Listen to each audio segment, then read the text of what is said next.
before I run through Jay's bio, we want to congratulate Jay. He literally just walked in the door a couple of minutes ago, and he just had another beautiful wedding with his beautiful wife. So he's spending his honeymoon presenting to us tonight. So that's some serious dedication to the profession. Boy, that's a romantic madman right there. That's exactly it. We'll try to hold off on kind of the Q&A part until after his presentation. So if you'll just kind of jot down your questions, and then we'll hit them at the end. And then Jay wants to make it a point that this is typically an 8-hour presentation that he's kind of condensed down into an hour for us. So we can look at if we who's chatting in there. Hold on. Somebody's got to get muted.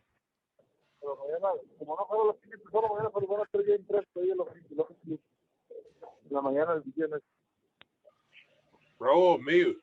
Yeah, somebody's got to mute. I'm trying to find him. No, that's not me. That's not me. Mute. I got it. It won't mute him though.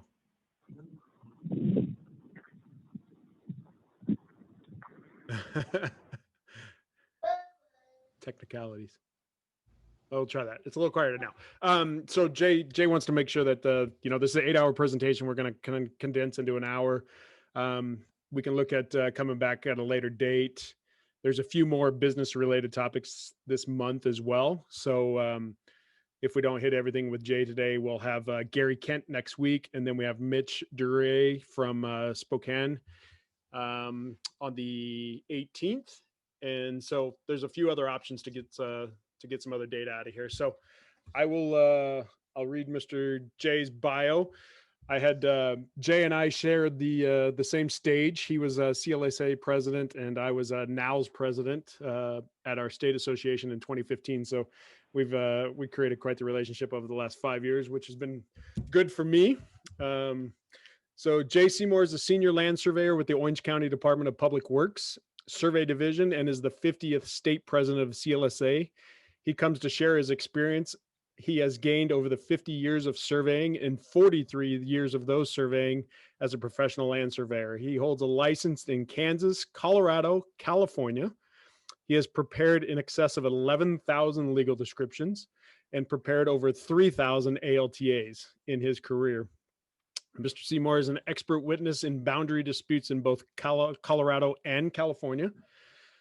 Jay Seymour has been featured as the keynote speaker and featured presenter at the Kansas Society, Michigan Society, North Dakota Society, Oregon Society, and the California Land Surveyor State Conferences. He has presented up to 4 seminars in each conference, from topics on legal descriptions, the business aspects of surveying, understanding ALTA surveys, and the public land survey system. He is listed on the NSPS website as a national speaker. I love to hear him talk. I hope you all do. I know we had some good feedback from when he presented the ALTAs for us. So without further ado, Mr. Seymour. Thank you very much, my fellow president. It's been a journey, hasn't it? Yeah, absolutely. Thank you, sir. Okay, folks, like we talked about in October, it is hard for me as a presenter to hone my presentation to my audience because we have very new surveyors. We have old, handsome surveyors like Steve and I, and then we got Rob McMillan that hasn't got the handsome down, but he has retired finally. But what I try to... Yes, Rob? That is correct, sir. Okay. I got a face for radio. So what we're going to do tonight is go over, like Trent told you, it's a long presentation. It's a full day workshop, but I thought it was important to get the information out to you folks. We're going to highlight some points. We're going to kind of skip over them. You're going to say, well, Jay, I'd really like to talk about this. And maybe at some future time, we'll get together again, either in this venue or some other format. But tonight we're going to talk about the business aspects. I was fortunate to hear Steve talk the other night on the public lands. You've had some great speakers over the months, but tonight we're going to talk about making money. I had an old wise surveyor, not my father or grandfather, but another old wise surveyor say, if you can't make money doing this, you can't show the world how great a surveyor you are next year. So what we're going to do tonight is focus not on GPS, drones, and all that stuff, but contracts. We're going to talk about marketing. We're going to talk about client relations, how to develop things. So as I always tell everybody, sit back, relax, and listen. There's no pen, there's no notes. We're going to fly through this. You'll have a copy of it. And I encourage you to give me a call or give me an email. And I'd love to talk to especially the young surveyors, the ones that are now got that license. The paint is still wet on the sign out front. You're going out to make some money and you realize, oh my God, it was sure easier looking in the window instead of out the window. So I ask you to give me a call. It's free. That's the best part. And tonight we'll just kind of fly through this. This is my 127th presentation. I'm kind of a numbers guy. It is my second, and I thank Trent for allowing me to come back and talk to you guys tonight.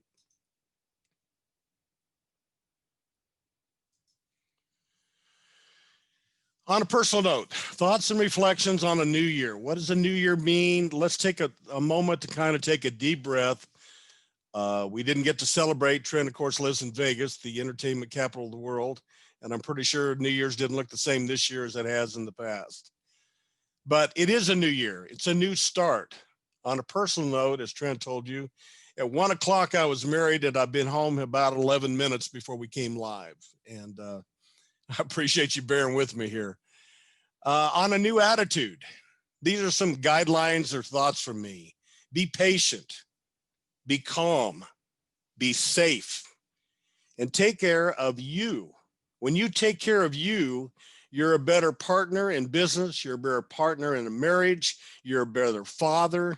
We need to kind of take a little different look on how we're living our lives. New set of priorities. I believe, and I've always believed, the focus should always be on the family, and understand another family element is your company.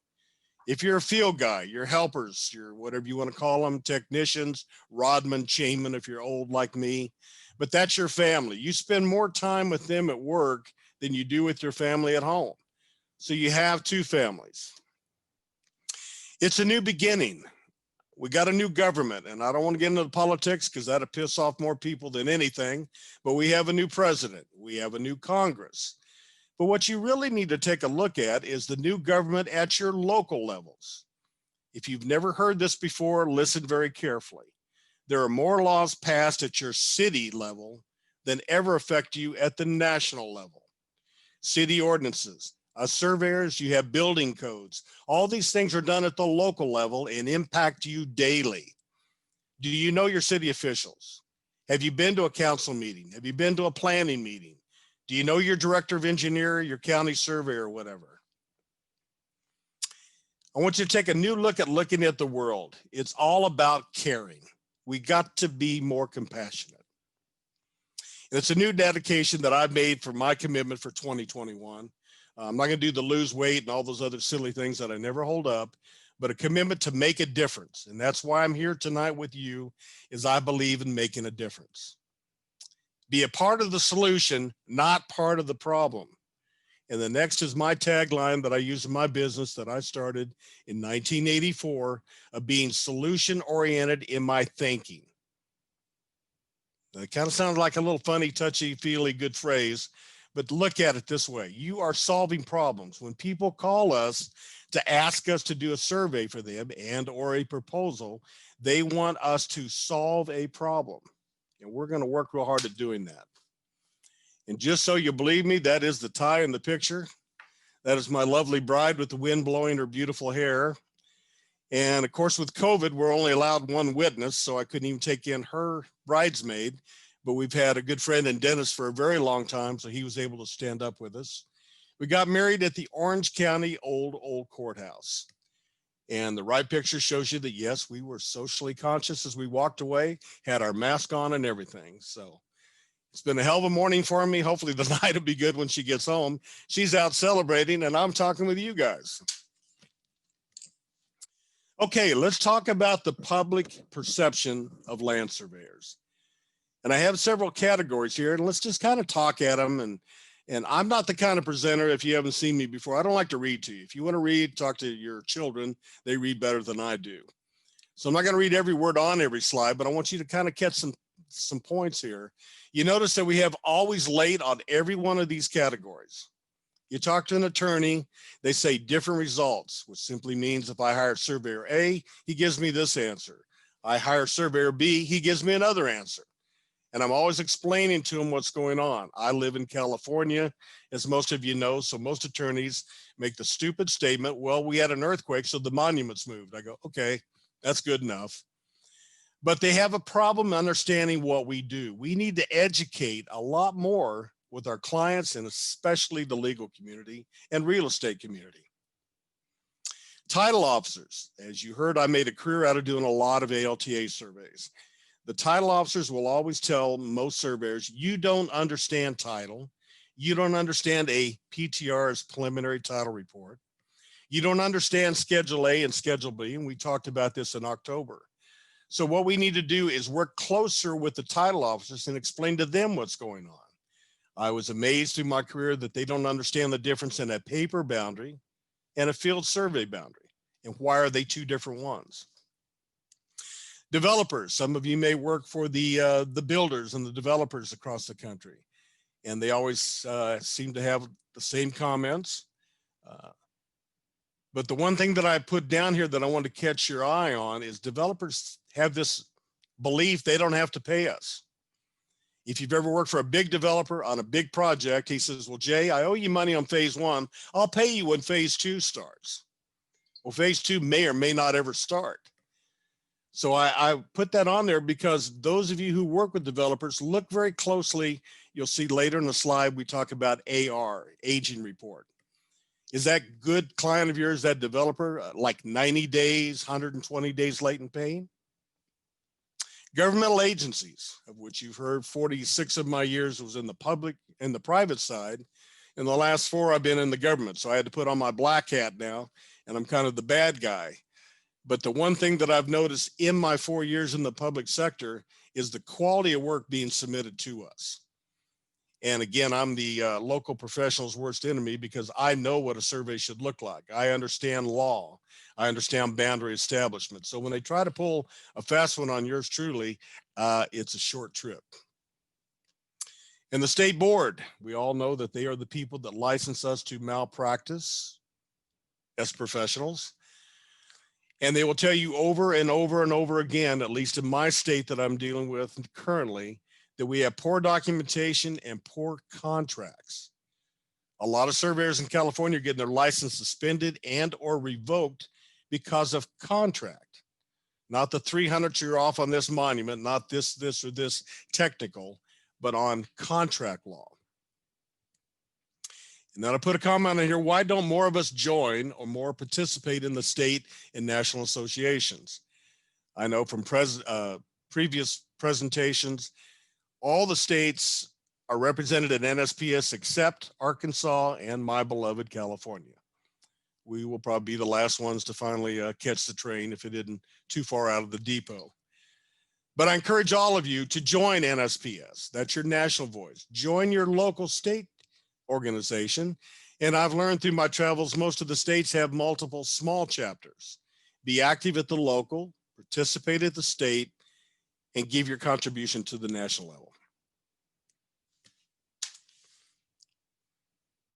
Now I put this slide in because I had a couple comments from the October presentation.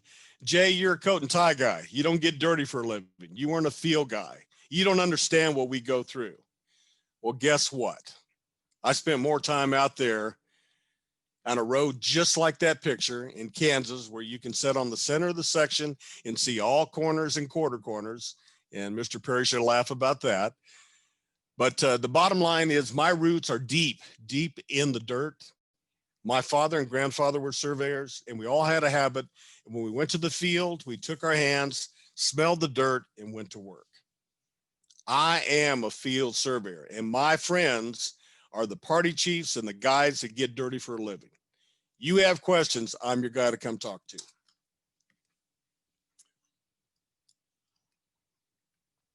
Okay, we're going to jump into the whole format tonight. is the 5 daily questions you need to know the answers to before you pick up the phone to take that call. Trent, you have a call on line 1, a guy needs a survey. You need to know what we're going to talk about for the next hour. Item number 1 is company man hours in signed contracts. Number 2, proposals out. Number 3, accounting report. Number 4, today, this week, this month. And number 5, what is the mood of the company? Now, you on the line tonight may be just a party chief and don't have any managerial role, input, anything to say. And you'll think, well, Jay, why am I here? Why am I listening to this? Because more than likely, the averages tell me that you are going to start your company sometime in the future. And or you'll leave the field and come in and be a project surveyor, maybe a director of surveys, vice president. You may own the company. You may also be that 1 or 5 or 6 man firm. And these things you need to know and understand, because the day is going to come where you have to do this. Now, again, back to my party chief example, you're going to be a better party chief because you're going to understand the business side of what your boss went through. The mood of the company is kind of for the owners of the company and senior management, but you'll see how this unfolds. Number 1, total contract dollar amount. Now, what I did is I developed a formula that I took the average hourly rate of my company, field clear down to the secretary, and came up with that mean number. You then take the total contracts that you have signed in accounting. This isn't proposal, this is real money, divided by that average hourly rate. That tells you how much work the company has. Now, the interesting thing about work in a survey company is it's not linear. It's not like a train, one project after the other project after the other. You are a 7 or 8 lane highway doing 6 or 7 jobs at one time. We would love to spread it out and say, yeah, I've got work till April. You don't. You have work through January and the first week in February. So that is a very interesting concept that everybody that's tried that says, Jay, that's good stuff. Because that'll tell you, you're impressed with that dollar amount, but divide that by the hourly rate and you really realize that, man, I don't have as much work as I thought I had. Now, remember, you're doing all this before you take the up call to generate more business. The purpose is determined the amount of work on the floor. Functionality. I put this in here because as owners and managers that do the bidding and do the proposals, we do a passive aggressive approach. And it's just like it sounds. Passive is, I've got plenty of work. I don't need to worry about this. It's no big deal. I may get to it. I may not. Aggressive is, once you've done your numbers, you say, I need work for my staff. I'm going to aggressively go after this proposal. You have to determine this up front because we get a lot of calls all day. Do I want to take 2 little single family lot surveys, or do I want to go do this big construction staking project and keep 3 crews busy? Now, here's something that we came through in 2008. We came through it. We're going to go through it every 7 to 8 years. The analysis I've done over my career in surveying is we always have this 7 to 8 year cycle of ups and downs. Sometimes it's gradual. Sometimes it's like a spaceship coming to Earth. But what you want to look at is, do you want to lower your hourly rate, or do you want to discount your contract or your pricing? I highly encourage you never to lower your hourly rate, because what goes down fast does not come back up. Let's say for simplicity, you're only $100 for a surveyor. If you drop it down to 80 or 70 to get the work, and then all of a sudden the economy turns, that same client's going to want what? 70 an hour or the 100 that you had the year before? It's much easier, and I'm not trying to teach you to be car salesman, but the idea being it's $100, that's $800 total work, and I can give it to you for $650. That's a better way to do it. The other thing you want to remember is your hourly rates are published if you go after city, county, or state work. Your statement of qualifications, your hourly rate are public information. If you want to know what your competitors do, go to your local city or county, and they have to show that to you. So do you want to show yours being 100 an hour 1 year, $80 the next year, 110 the third year? It's not going to work. You can't do that. Daily question number 2, proposals out for professional services. A pet peeve of mine, and I have 2. Number 1 is quit painting on the streets. Take all your paint cans and give them away this year. If you live in California, you can give it to the gangs. They need more paint. So quit painting. You don't need BM and TBM and property corner and all this stuff. Number 1. Number 2, we need to always be conscious of how we're going to turn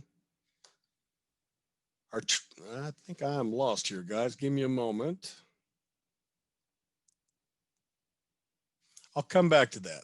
I got mad on my painting and got confused. All right, let's talk about analysis and tracking of proposals. Came to me. I don't like the word bid.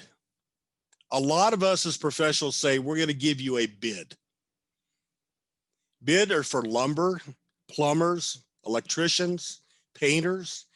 We are professionals. I'd like to ask you to consider the thought of calling it a professional services agreement, PSA, versus a bid. We always say we are professional. We should act like professionals.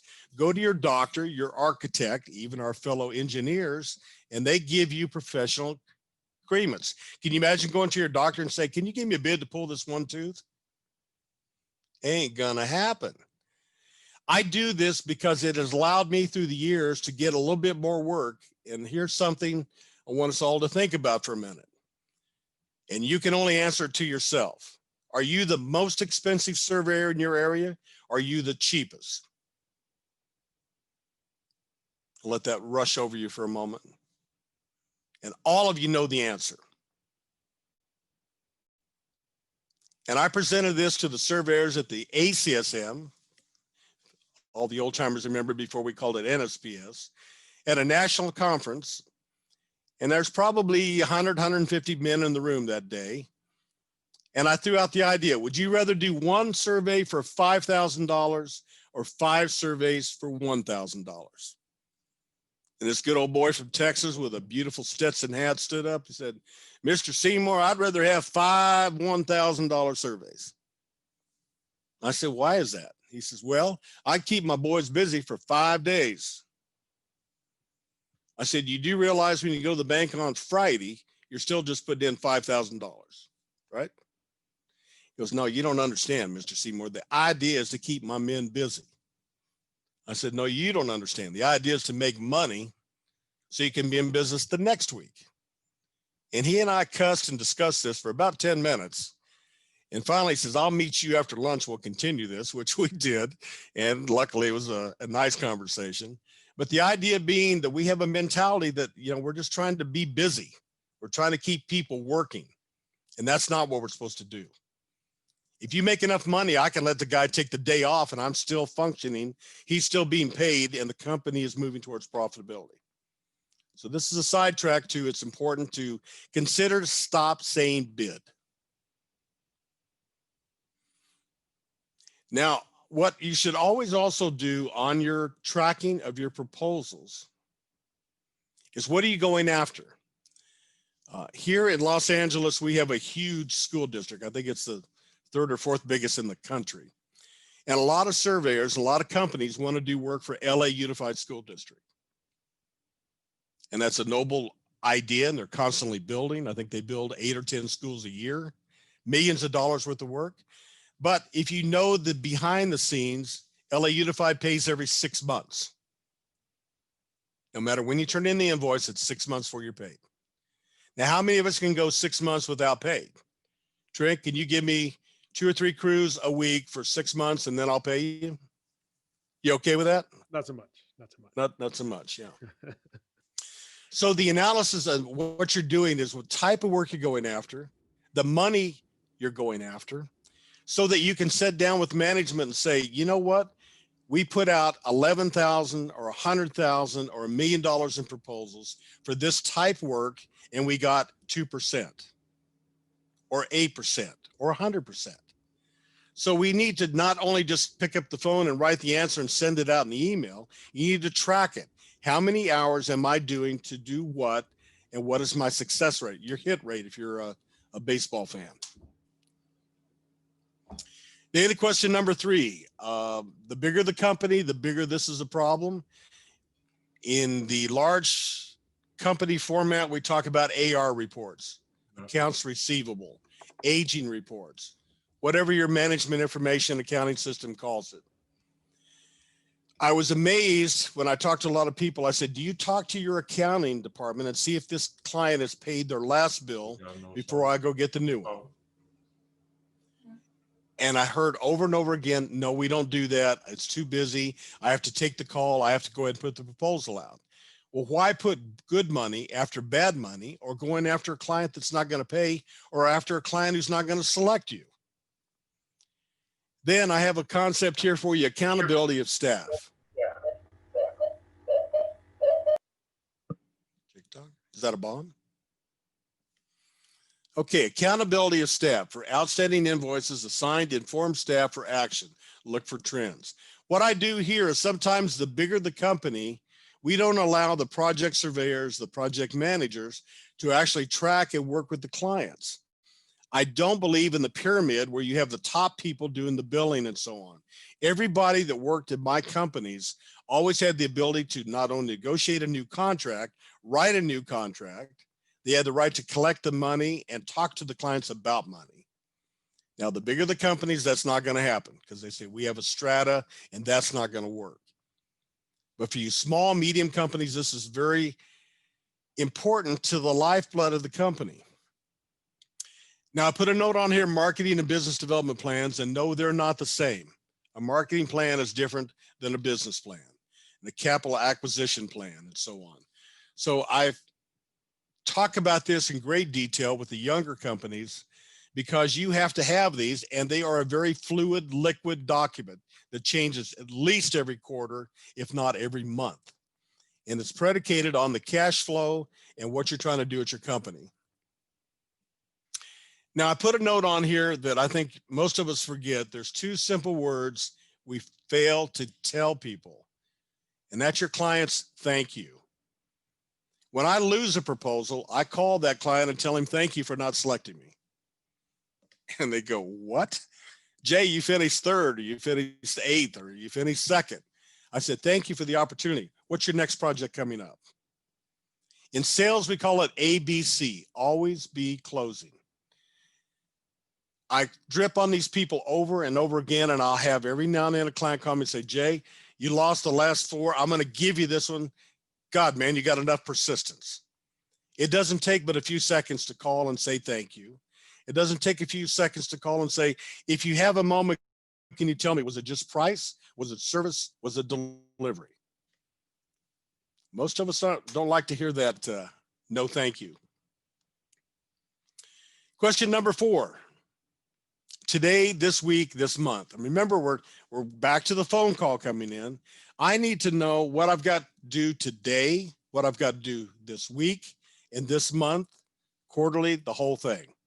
Some of us are fortunate enough to work on very big projects that go on for years. I know we've got some people out in our area that have been working on the light rail, or the fast rail, excuse me. And they've been working on it for years, and it's going to go on for more years, maybe. So on something like that, that's something you need to look at quarterly and semi-annually, because that project is so long, and you have to look at your contract and that man hours again to see exactly where you are. I have a note here called BCD. It's called Budget Control Document. I give this to especially my field guys. You start off with 100% of the work that needs to be done and 100% of the dollars, and then you watch the 2 go. And what you're looking for is to make sure that we are on track for the amount of money spent to the amount of work we've done in the field. And that's where the party chief at my companies was always a business guy, because he knew where he was and he knew the scope. And when he was outside the scope, he would either stop the work or go in for a change order, or whatever format you have at your company.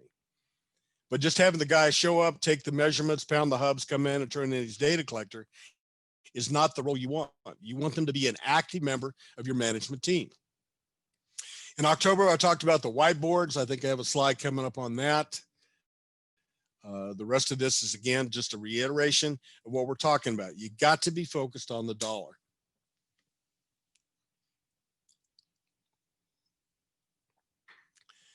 That is, Trent will remember, that's my calendar from 2014. In my state, when you're president-elect, you travel to see all the chapters. In California, we have 23. We're a rather large state.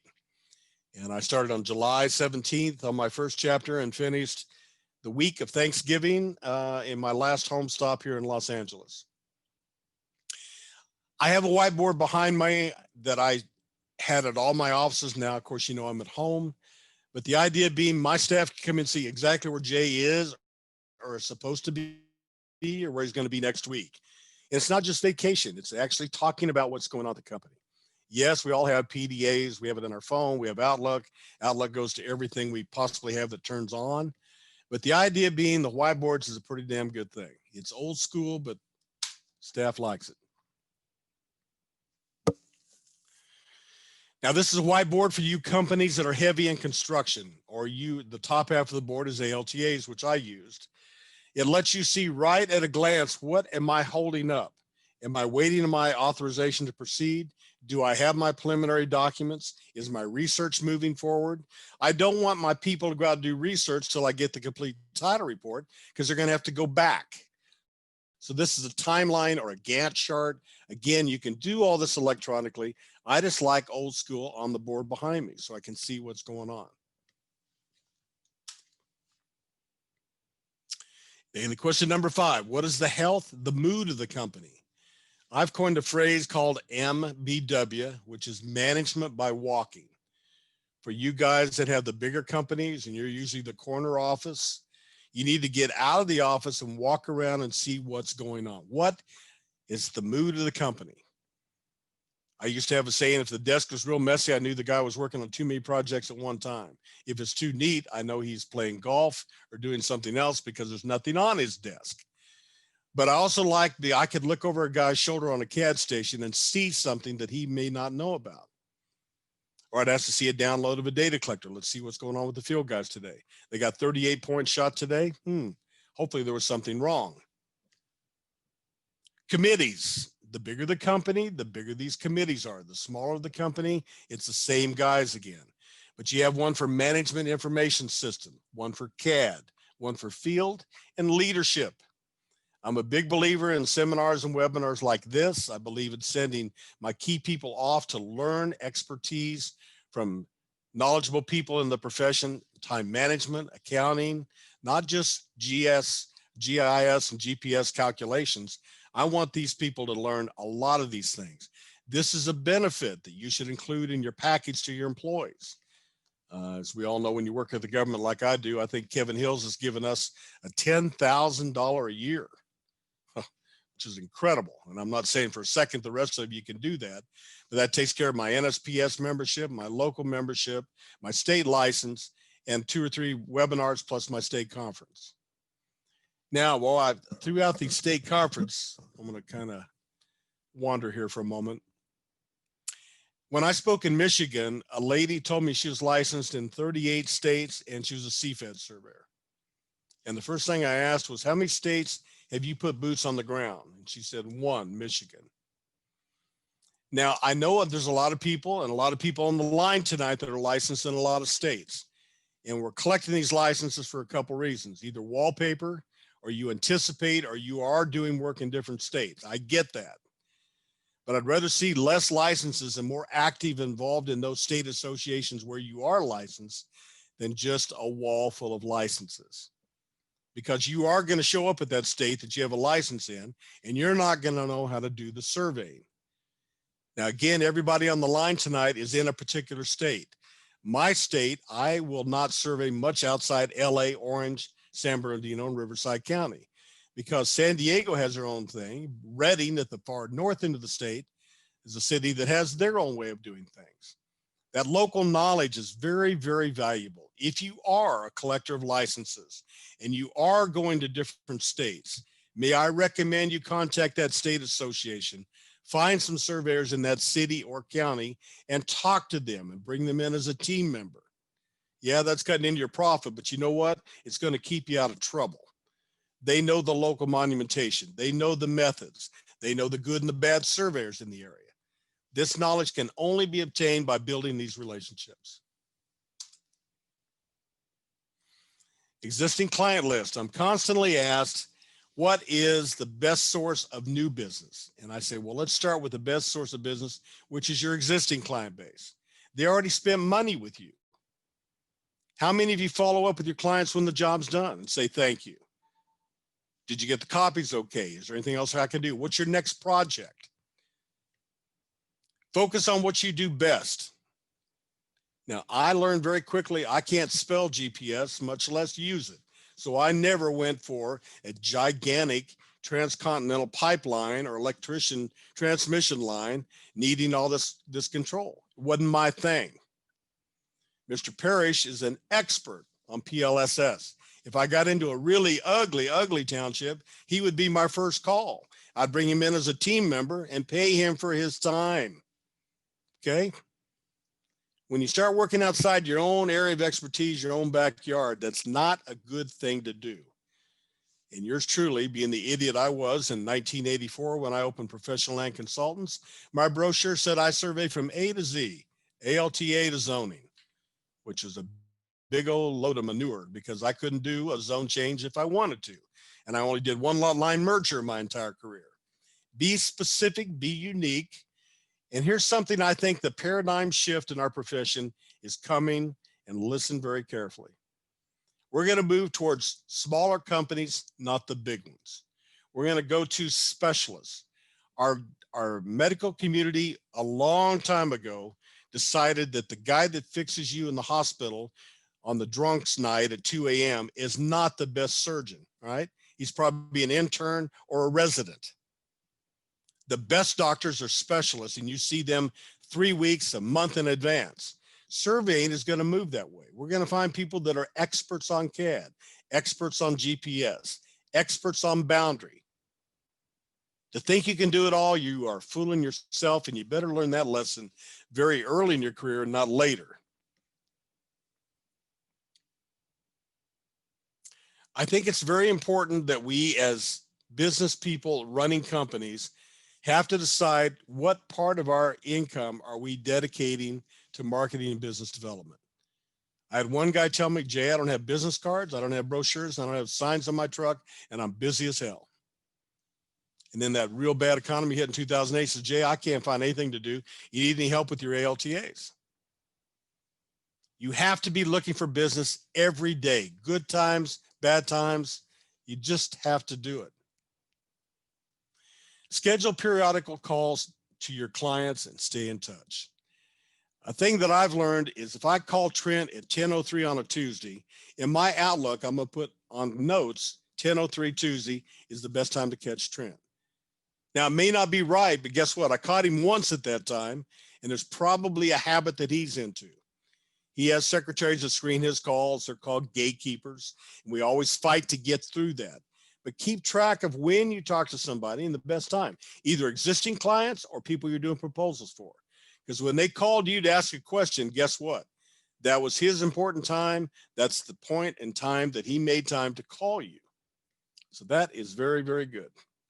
And I say here, follow up with visits, support their events. What I'm saying there is you have to take time to be outside just giving them the map. And I'll keep picking on my friend Trent. I know he has children, so if his daughter's going to be doing a play and there's a program that's going to be published and I can buy a little 1 inch by 1 inch for $25, guess who's going to buy 3 ads? Because he and I have a relationship. I want his business. I take care of him. He gives me money, which takes care of me. So that little thing is very, very simple to do. But trust me, when his daughter goes up and says, look what Jay did, Dad. Guess what? Another thing that I learned was the sports fields, all the high school, especially, and some middle schools where you are in the country. They have those banners out in the center field, all across the fence, or maybe up by the concessionary stand. Be a contributor there. Put something up. Support the local education and the children, and you'll find that it's going to pay some handsome rewards.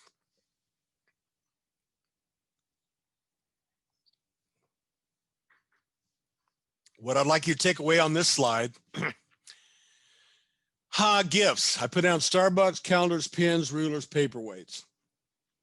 Los Angeles, when I came here in 1986, had a rule that they would not take any gifts from the professionals except calendars.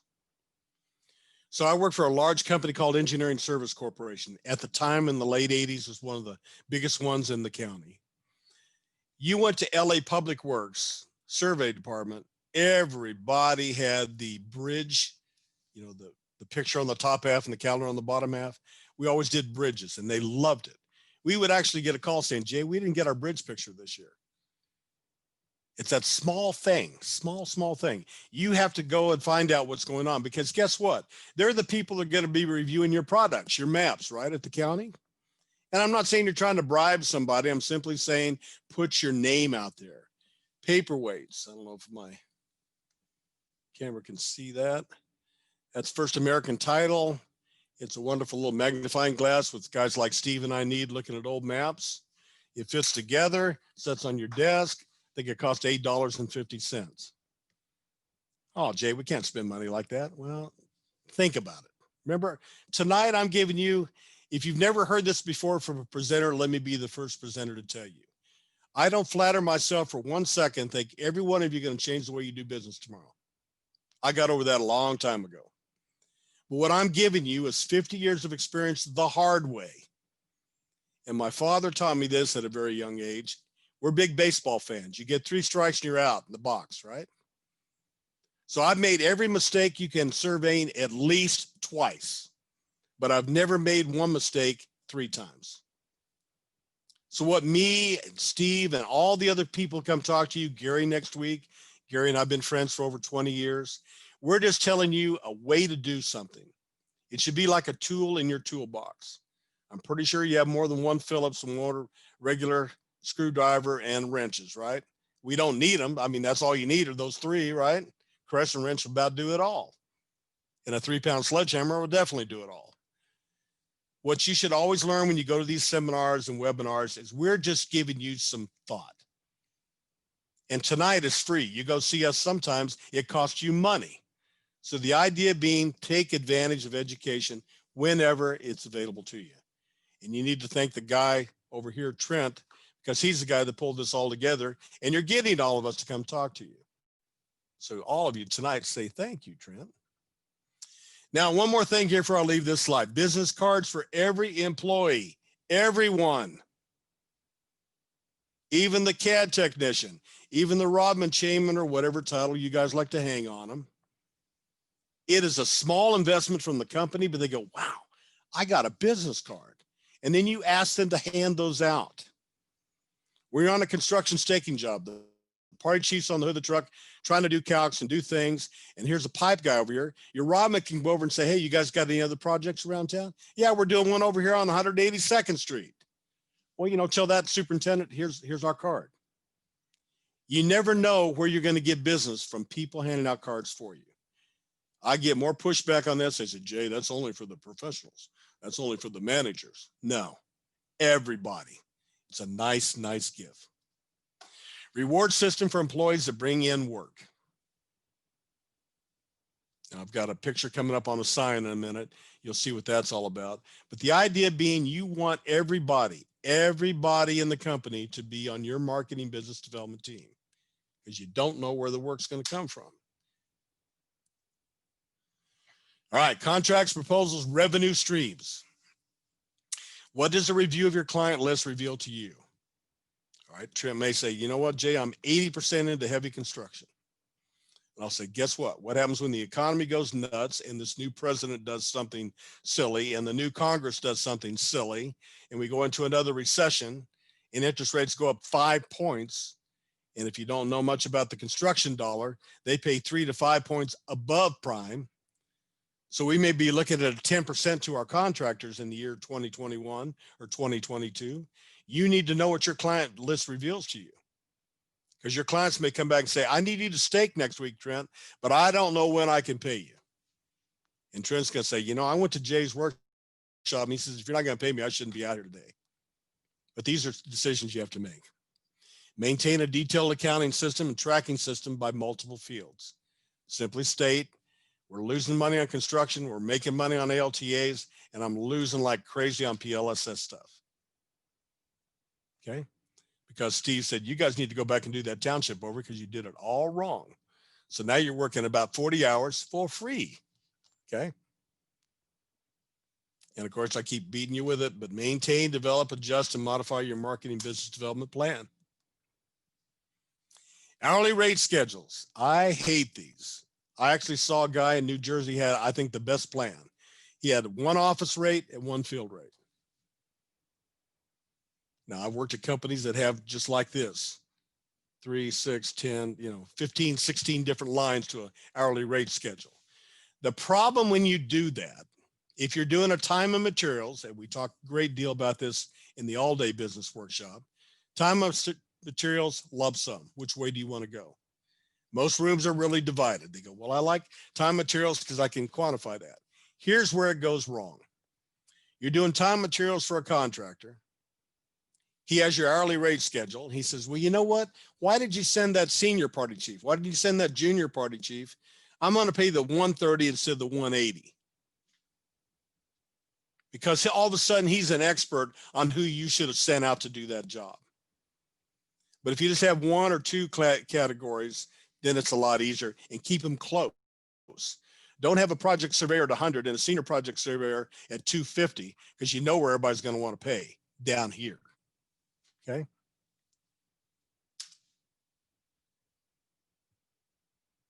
Now I just put this in here for all the big managers to take a look at.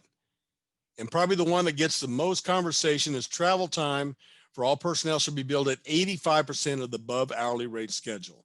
What I did is most clients, especially contractors, will pay you one-way travel. They won't pay the second-way travel. So what I came up with is let's just make it 85% on front and back end. And a lot of contractors like that because they realize they're getting saved on both sides. And it's negotiable. 85 might go to 70, might go to 50. But keep in mind, anything better than 0 is good for you. Because again, most will not pay the return trip. In Los Angeles, you might have 3 hours drive. Contractor wants you there for 8. That's 11-hour day. Plus the guys are coming back 3. That's a 14-hour day. We all know how much us owners are paying our people. So these are the things you have to keep in mind. Reimbursable expenses are now cost plus 30. Used to be cost 10, cost 15. I've done a little search the last 2 years. I haven't done it obviously this year, 4 days old, but cost plus 30 seems to be acceptable. And consultants cost plus 20. Of course, Steve and I want a little more than the 20, but we'll start there.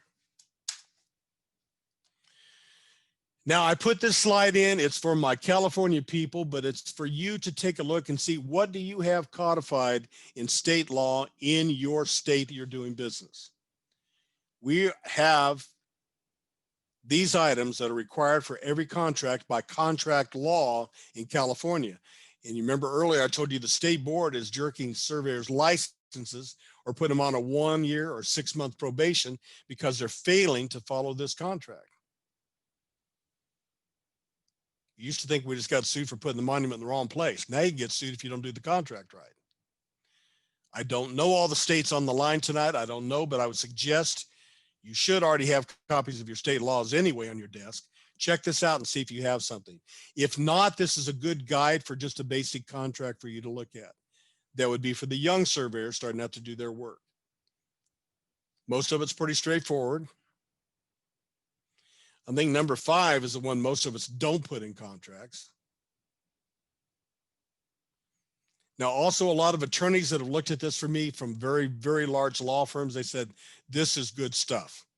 Because the client can't come back and say, you didn't tell me about this, or you didn't tell me how to get out of it. You say, yeah, it's item 5 of the contract, very clearly stated.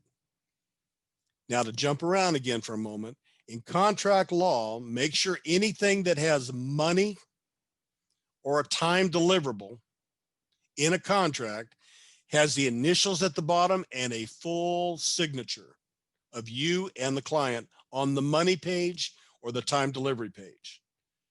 Courts have held over and over again, just the initials is not good enough. It's not good enough to sign just sheet 1 or sheet 10 of a 10-page contract. Money and time written in a contract has to have full signatures. Please, please do that. That's an out for the client in court if you don't.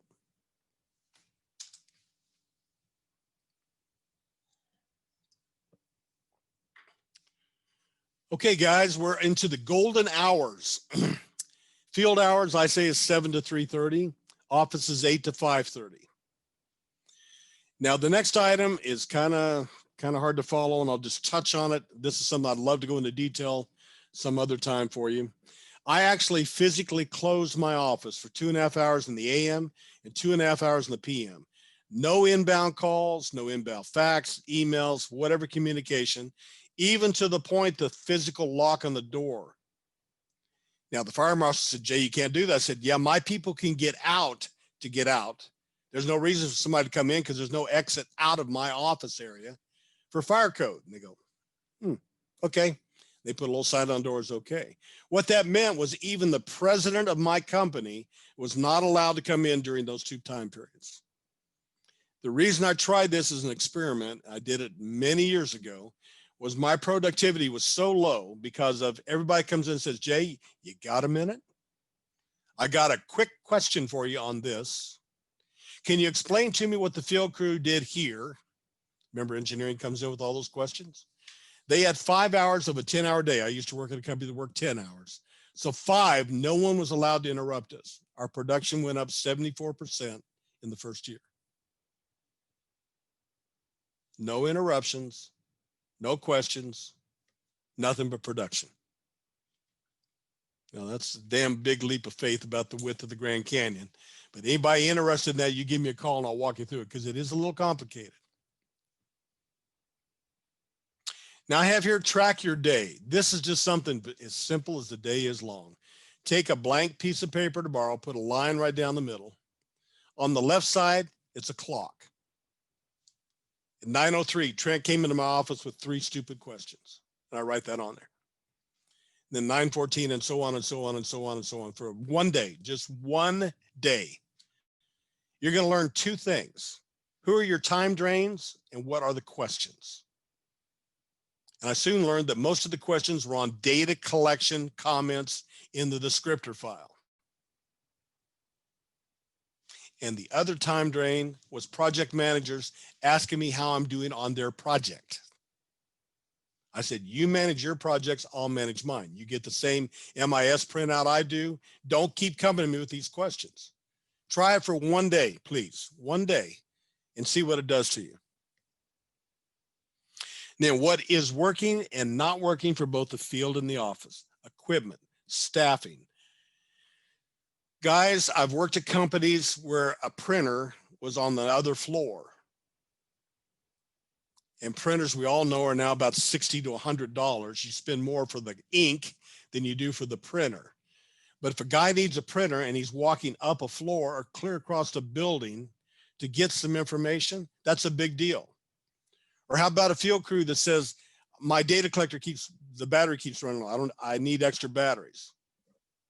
Okay. How about an extra data collector if you have multiple crews? I can't believe how many times the guys told me my data collector is down. We couldn't do anything today. Huh, really? Now, we also don't have the luxury to have an extra survey vehicle. I get that. But there's usually one vehicle that you finally rotated out you can keep as a spare for emergencies. Find out what the problems are. Are you still with the T1 and a 100-foot steel chain? I learned the other day, most guys don't even know what a 100-foot steel chain is and damn sure don't have one in their truck. But on the other hand, we can't keep buying the new toys every time a new toy comes out. I make fun of them, they're toys. Laser scanner, robots, all this other stuff. It's just a toy, folks. It just measures, hopefully very fast and very accurate. But the idea being you can't buy one every day, but you have to have a capital plan that you can show your field guys that we're going to replace this in 6 months, 1 year, or you guys need to go make us some more money. Okay.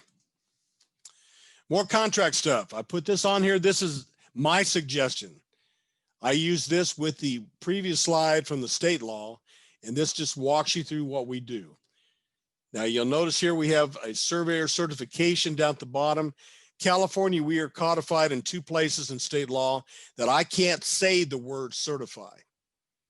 So when I'm doing an ALTA survey for a Philadelphia bank, a New York investor, an attorney in Dallas, they're saying, Jay, you must certify to this. And I go, no, no, and no. And I have to put that in my contract. So they know that up front. In an ALTA survey, they're always looking for that. You need to certify this. I go, well, then you need to move me out of the state of California and the property out of here because we can't do that. In my state, we have what's called a California Land Surveyors Association contract. It's a multiple page document, well prepared. A lot of surveyors use it. I don't like it personally because it takes me down some roads I don't want to go. I prefer the contract to be unique to the project. You can call that a short or long form. A lot of it is boilerplate, but unfortunately the pre-printed one from the state's a little bit too big. You may have that in Nevada, you may have that in New York or whoever and wherever you are online tonight. Check on that, see if you have something. Contract is my specialty. I'll be glad to help anybody do that, from the small guys up to the big boys. Now, here's something I think is very important from a business standpoint and a legal standpoint. You need to have a certification and a statement and a signature and seal on everything that leaves your office. No exceptions.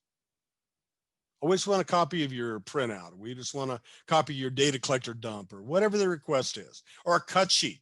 Let's even take it down to that level. I send out what I'm doing, what I did, why I did it. And then again, you see the big yellow in the middle there about the 2 disclaimers on the certify. Now you'll notice over here, is my mouse show up on your screen? Yeah. Your Pink mouse? Yep. Your All right. showing up.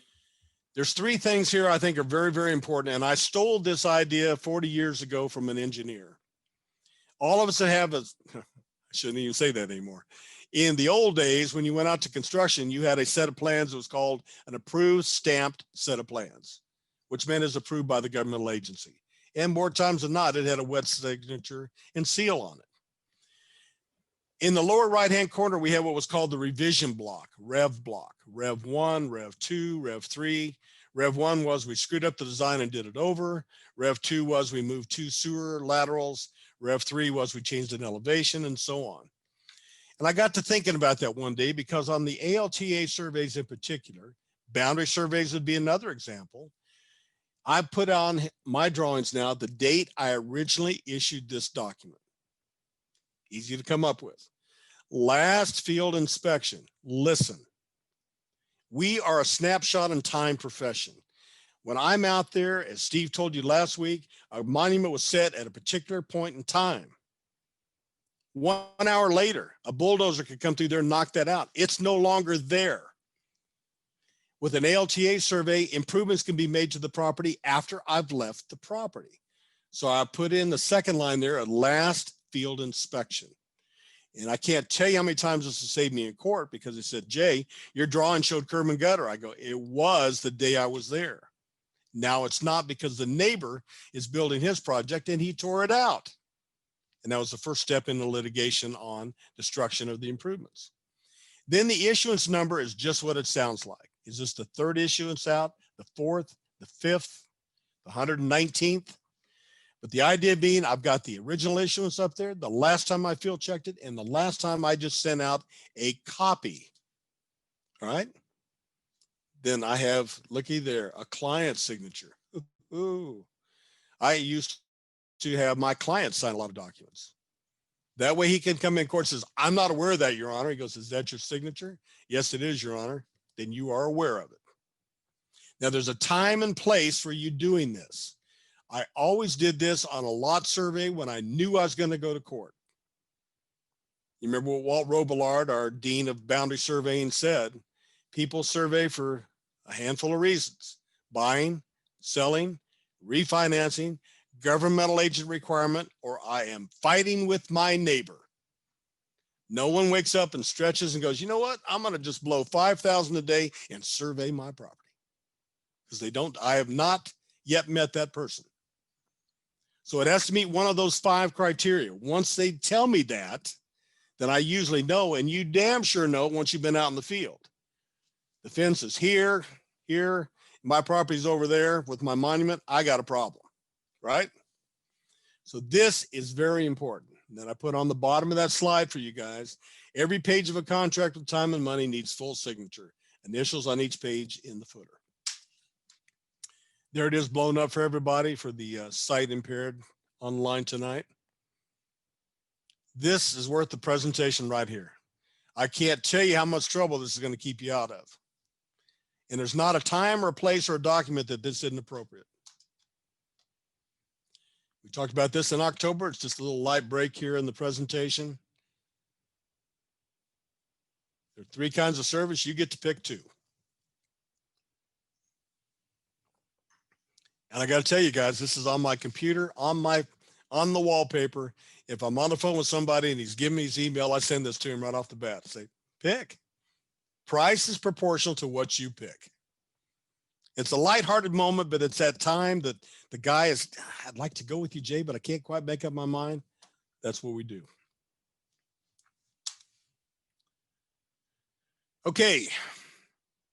I think I've kind of talked about this again. I put it on there so you understand the things you want to do every time you're doing a contract or a proposal. Hit ratio is very important. Monitor the existing client base again. In big red letters there, under promise, over deliver. Worst thing you can do, I can get that survey to you for Monday. It'll be $5,000. Wednesday, you call him and say, you know what? We had some problems. Steve's reestablished quarter corner is off by 80 feet. We had to bust out the township, and I need to expand that scope to say, oh, maybe another 20,000, and I'll have it for you in another 2 weeks. Whoa, whoa, whoa, whoa, whoa. Okay. On time and on budget is a big phrase if you go to any of these workshop seminars on financing. The bottom line is the client could care less if you make money. He doesn't care about your on budget. But the most important thing to them is the time. Did you make my delivery date? Now here, for those of you who didn't get to see it in October, I brought it back. There are 3 phone numbers. Excuse me. There are 3 companies. Cushman Wakefield is the largest real estate broker, manager, salesperson of commercial real estate in the United States. Second to none. Big guys. Premier Business Centers, Executive Suites. Well, why'd you put that on there, Jay? How many of you online tonight have a scanner? Maybe you're not using that scanner all the time. Or maybe you live in that lady who came on earlier and said she's in Alaska. Probably not a good day to scan, say February 9th. Might be a little bit cold, pretty good chance of snow. But maybe there's an office space, believe it or not, you can expand your revenue base and a whole new revenue stream going to planners, space planners, and interior designers. Because they need to know where columns are and bearing walls and windows, height of windows, width of windows, spacing. I put this out to a company a couple of years ago and they said, Jay, we've now making a living off doing internal surveying. My crew hasn't been outside for 2 years. Okay. You never know where it's going to take you. And of course, the top one, Ensemble Real Estate Solutions, I ended up doing 4 ALTA surveys for this company. That's just a sign on a sidewalk before I went into an office. Snapped a picture, called all 3 companies, wasted maybe half an hour of my time, sent them my information, and you never know where it's going to come back from. We're running a tad bit long, aren't we? Okay, the up call. I need, I want. That's what the voice on the other end of the phone says. So what I want you to try to remember is listen for knowledge instead of listen to say what you want to say. In a conversation, watch tomorrow, tonight, you're going to talk to your wife, your boyfriend, your girlfriend, your boss, the police if you get pulled over, whatever it is. And the idea being, listen to how your conversation goes. Because most of us hear someone talking to us and we want to say something and we don't hear the last 40 seconds of the conversation because we're focused on what we want to say next. When you're taking an up call from a client, you want to hear everything they say and you want to use their words back. It's imperative to me, Jay, that I get this. Well, Trent, you know what? It's imperative to me that I give you the level of service you want and you deserve. He's going to hear his words in my mouth coming back to him. It's a sales trick, technique, whatever you want to call it, but it works. I put on there, oblige the caller to provide you with the information to show your professionalism. Also, when you get an ALTA request, they say, I need an ALTA survey. You should start coming back with, do you have a title report? No, do I need one? Yeah, sure do. Listen, give me your title, officer, and I'll call for you and get all this information. Well, I just needed a price from you, Trent. Whoa. No, I go, no, it's free. It's my professional services agreement that I'll be sending out to you. More times than not, you're obligating that phone call. Say, well, yeah, if you want to call and get that information. I say, do you mind calling though and tell them you need to open up an account because I'm going to need some documents? Yeah, I'll do that. It sounds crazy, but that's how you take that next step.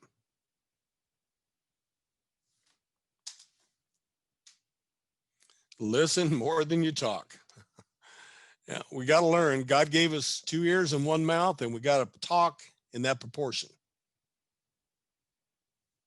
Let that kind of soak in for a second. Listen twice as much as you talk, except me tonight, because that's all Trent paid me to do. Always listen, learn, gather information, listen, just listen. Ensure that the caller is important to you, that you understand their needs. You will prepare a professional service agreement. We'll contact them with a specific date and time to discuss this. Now, this seems simple again, but it's very important. Trent, I will get back to you Wednesday at 4 o'clock. Does that work for you, or is 2 o'clock better? You've given them a choice. They're going to wait for your call now. Most of us simply just say, I'll get you the proposal this week. I'll email it. Let me tell you, folks, email a little less, call a little more. Because while I'm talking to you, I can send that email out. And I can say, you know what? It should be in your inbox right now. We kind of forgot the personal contact. And what I always bring it back to is think the last time you talked to a salesman. Car salesman, you hated it, right? Like fingernails on a chalkboard when you go to buy a car. You just hate dealing with that salesman. But think about the salesman you like. Maybe that equipment salesman you just bought some stuff from. Trent talked about some computers he has set up with Dell. He has a relationship with the Dell guy now. He likes working with that salesman. But I guarantee you, if HP calls tomorrow, Trent probably won't talk to him because he's happy with Dell, right? Now, for anybody new on the line, again, we use this in October, and it's just a funny thing, ha, ha, ha, but guess what? It's the reality of it. From upper left, what he thought he wanted, because we weren't listening, to what he wanted down the lower right-hand corner, and all the fun in between. Print it out and keep it on your desk. And remember, when you're taking that call, I need to know what he wants so I can give him what he wants. Okay?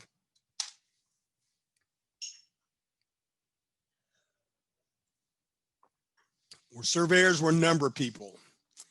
I won't read them, but look at them. Look at them very carefully and decide when you're going to quit calling and when you're going to stop your persistence and when you're going to keep doing the follow-up call. Even when you're turned down, you're saying, thank you very much.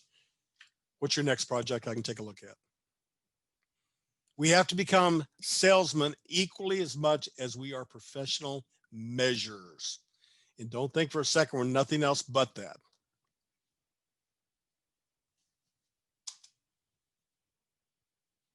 Okay, I put in just a few things here, just kind of close towards the end. We got about 4 slides left. Michael Palomar has written some wonderful articles. I don't know if you all follow Michael. He's got a handful of websites, but he does a lot of work with American Surveyor. He had a wonderful article on phasing. Mike and I are in lockstep on lump sum versus T&M. It's a good test to go through that. Build confidence by being solution oriented in your thinking. Solve problems. That's all anybody comes to us for. Solve this problem. Again, remember what Robillard said. Nobody calls and says, you know what, I just had some extra money. Let's survey my lot today. I want my lot surveyed. And I just love this one. It says a lot. We're not getting religious on you, but just take a look, take a listen. And folks, I just got back from being carved again, probably too far away in the camera. This is 2010. I put the Cal Surveyors, our state magazine. And if you want, you get into our site. It's public information. You don't have to be a member to read this. That issue's 163, page 22. That was 3 successive Wednesdays. And the nose turned into many, many stitches and went up in the nasal cavity. I had pretty serious skin cancer problems there. So I just put this on there because I can't tell you how many times when I speak, especially in all my state association here in California, someone will come up and say, Jay, I went and checked, and yeah, sure enough, I had some problems too. And the final slide is dedicated to Pops. That's LS 20 in Kansas, LS 701 in Missouri, and Dad's been gone since '84, but everything I do is based on putting my feet in the ground and trying to follow in the footsteps of this guy and my grandfather, Charles Albert. All we do as surveyors is follow in the footsteps of the predecessors. Once you deviate from that, you're in nothing but trouble. And I'll just close with one last thought, pincushion. Jeffrey Lucas has a wonderful book out on it. I've heard Jeffrey speak all across the country on many occasions. Bottom line is the pincushion effect happens because we don't follow in the footsteps of our predecessors. We don't check our calculations before we set the 5th monument in a 1-foot circle. Okay? Advice I will give you all, young or old, even my best friend Steve there, is before you point the finger at somebody saying, where's that at? Your monument's off, point it back this way and say, let me check my calculations for a 3rd time. Let me make sure that I did this. And then call the professional and say, I'm holding this section corner and this corner and this corner, and I came up with this location. He's going to say, well, did you find this corner? And you go, whoops, did find that one. Oh, if I would have found that one, maybe the east corner would make more sense. Be inquisitive, be professional, be courteous, talk to the other professional, see what's going on, and realize, guess what? You're not right every time. And don't set another monument. Okay? Put a map out, say you missed this is your calculation. You're probably going to go to court, especially on a single family lot survey, but realize one thing.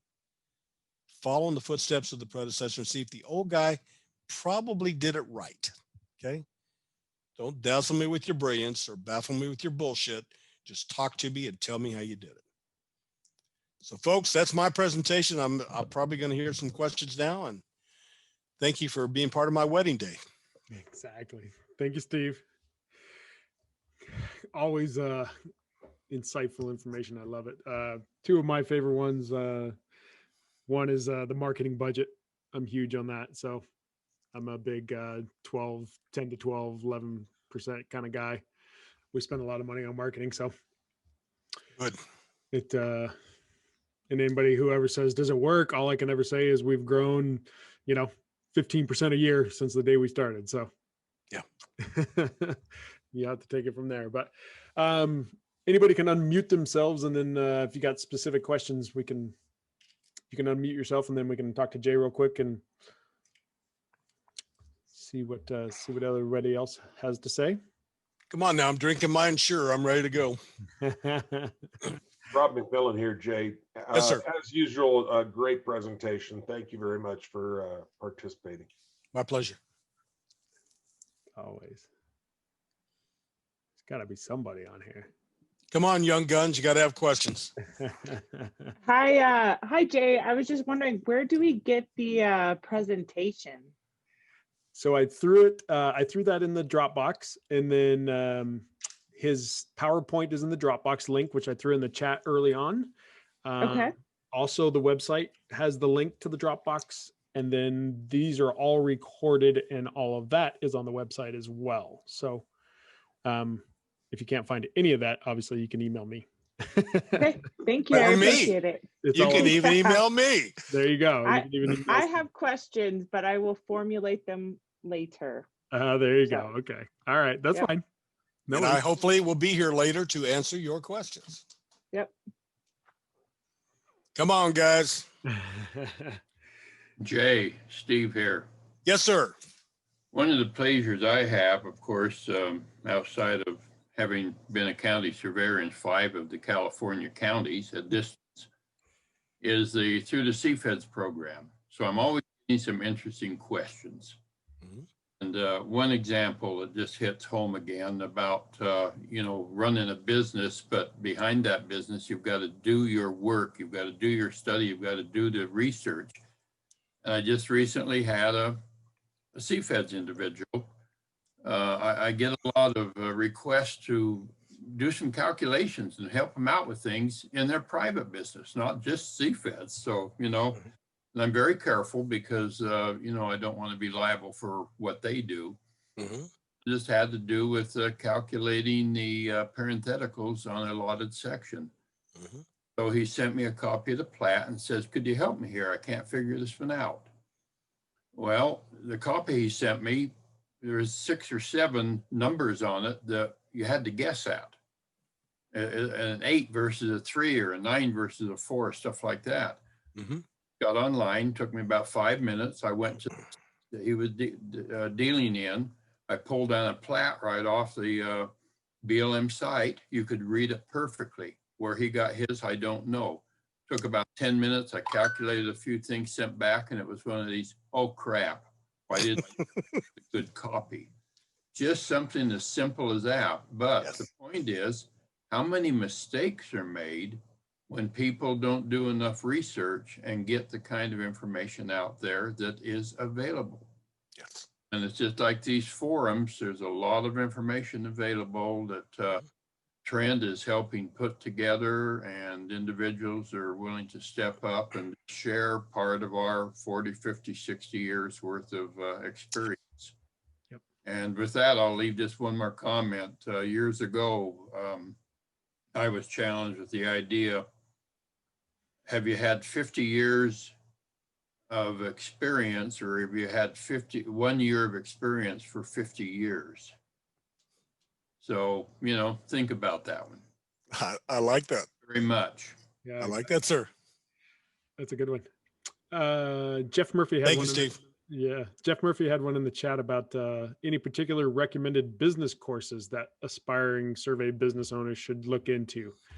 Our state's education requirements primarily only cover technical survey issues, which is a very good point, Jeff. I would say, for me personally, it's these seminars. I know going to your state associations, there's usually at least one business related topic going on at each live seminar.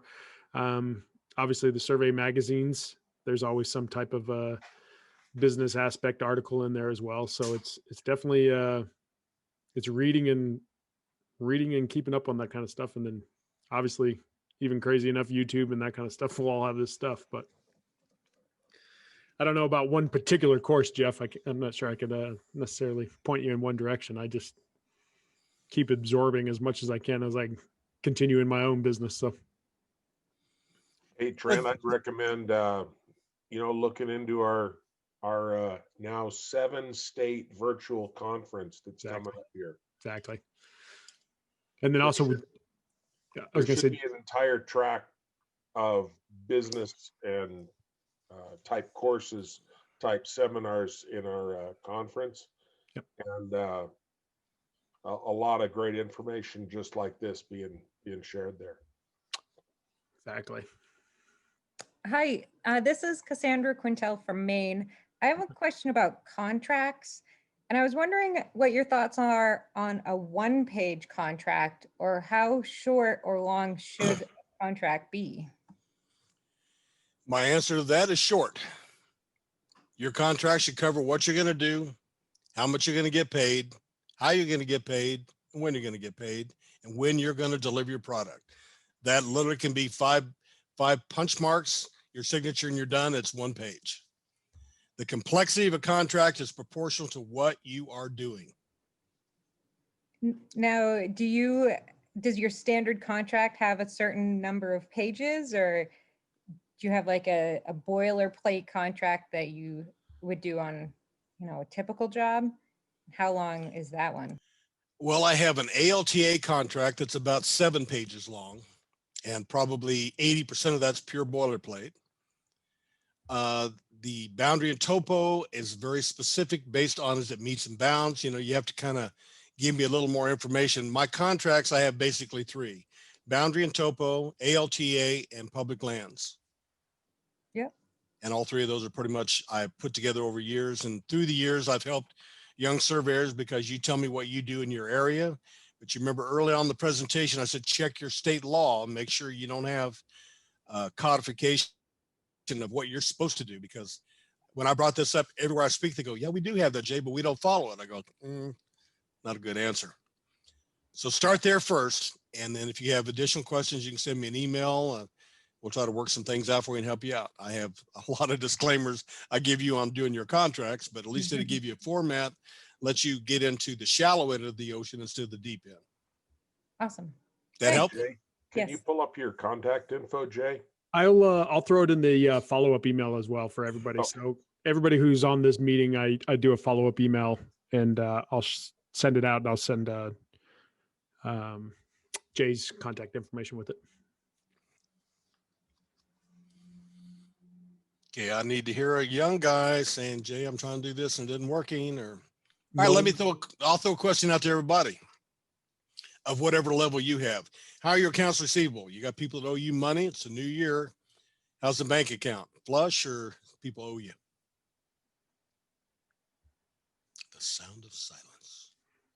RAR. Depends on the contract. Yeah. I have a lot of paid when paid with pipeline work, which varies anywhere 30 days to 82 days, probably, with some of the smaller utilities. Okay. Just refuse to pay in general, but in the end, they always pay. But okay, coming off I'm not sure what my company is considered size wise. It's about 800 people. Exactly. Gigantic. Exactly. October to December is the beat down period where you have weekly AR meetings, and it lasted up to, I think, December 28th. I ended up getting another 160,000 from a client early, just because they were tired of me.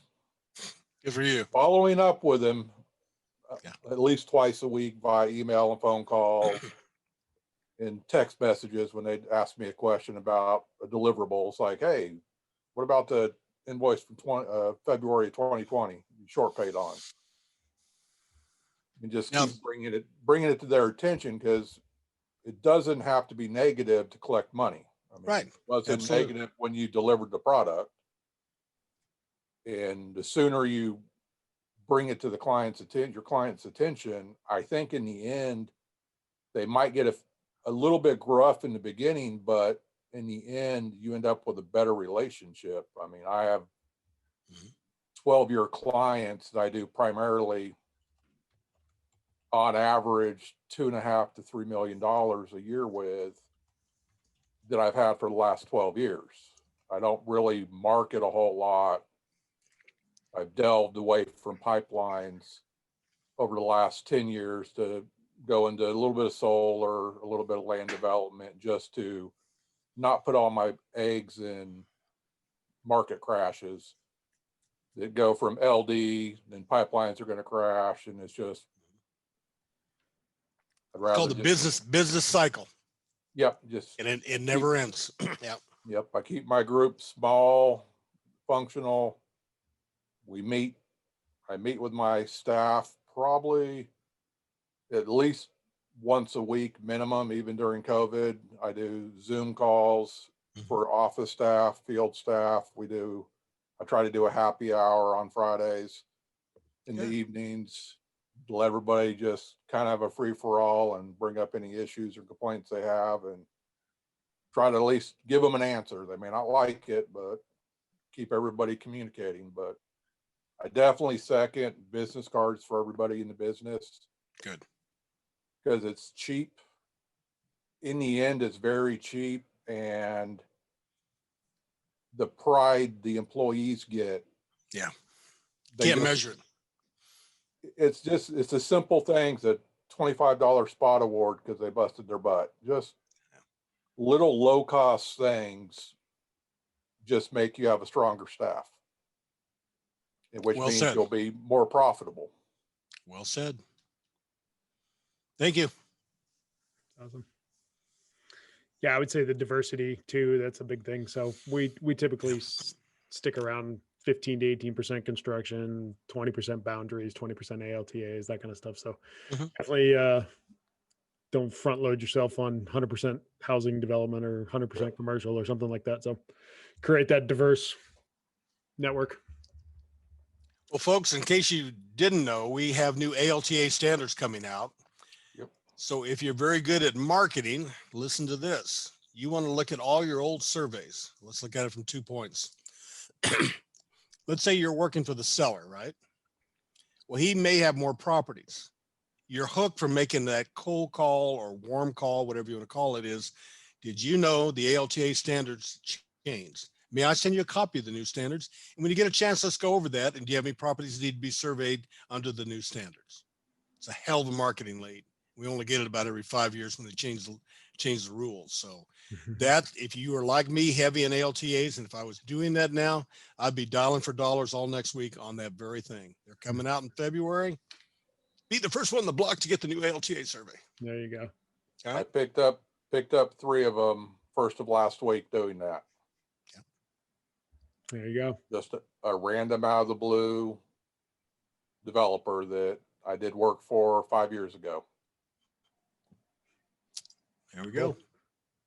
Anybody else got any more questions? Nolan wanted to hit you up for one-on-one, so I'll get you in contact with Nolan. Okay. Anybody else got any more questions? We don't want to keep Jay too much longer. He's got dinner plans or something. He's got to go get some roses for the wife.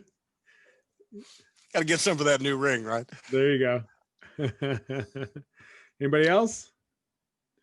Jay, give your bride our best. Yeah, I will, and- absolutely. Absolutely. All of you leave with one thought: take care of each other, take care of yourself. We're blessed to be in a profession we all love. So quit making fun of the guy that's too cheap or this and that and so on. Just do the best you can to be a better person. All right. Let's have a great year. All right. Absolutely. Well said. We're gonna All the end on- best to everybody. We'll end on that note. Okay. Hey guys. Thank you. Good night, everyone. See you next week. Congratulations. Thank you.